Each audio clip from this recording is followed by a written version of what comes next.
Carmen. Voilà, plus graphique, merci. Alors, l'intervention, c'est surtout pour rejoindre un peu ce que Tidjane dit par rapport à l'entrepreneuriat. Je pense que si on veut vous dire les choses véritablement, il faut miser sur les entrepreneurs. Nous sommes des entrepreneurs, l'État ne nous a jamais aidés. On a travaillé sur des concepts, on a réuni des potentiels investisseurs, on a réussi à lever, par chance, parce qu'il n'y en a pas beaucoup qui ont pu le faire, 50 millions pour pouvoir lancer la première start-up. On s'est lancé. On n'avait pas de développeurs. Quelqu'un a parlé de problème de développeurs. Vous trouvez les développeurs, mais les développeurs, on les trouve dans le monde. Nous, notre plateforme, notre première plateforme, on l'a fait développer en Tunisie. On ne l'a pas fait développer au Sénégal. Quand il a fallu trouver des investisseurs, on a été chercher des investisseurs. Une bonne partie de nos investisseurs ne sont pas sénégalais. Parfois, c'est les gens qui ne nous connaissent même pas parce qu'on est passé par du crowdfunding. On a parlé ici de solutions locales.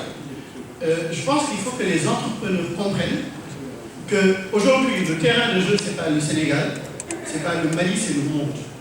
Pour vous donner un exemple tout simple, sur la plateforme qu'on a lancée une heure, la plupart de nos utilisateurs sont de la Tunisie.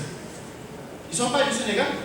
Si on pensait local et qu'on voulait intégrer une solution de paiement locale, jamais cette solution elle pourrait être vendue hors du Sénégal. Alors qu'aujourd'hui, la plupart des gens qui utilisent cette plateforme, ils sont de la Tunisie, du Maroc, du Mali. Le Sénégal n'est que le 4e pays de notre plateforme.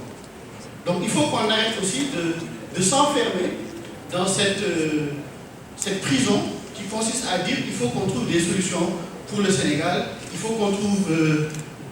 forcément qu'on fasse des choses avec des Sénégalais. Aujourd'hui, on peut trouver un développeur partout dans le monde.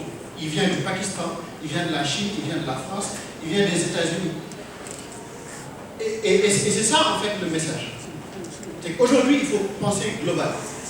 Et un entrepreneur, quand il se réveille, il a une multitude de solutions pour trouver... on a parlé de la formation.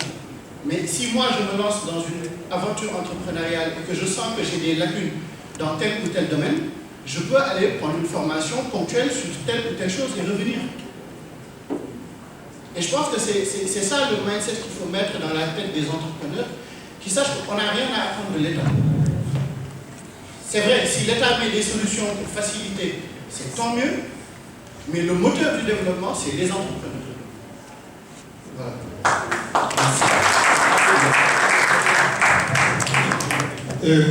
Oui, alors, imaginez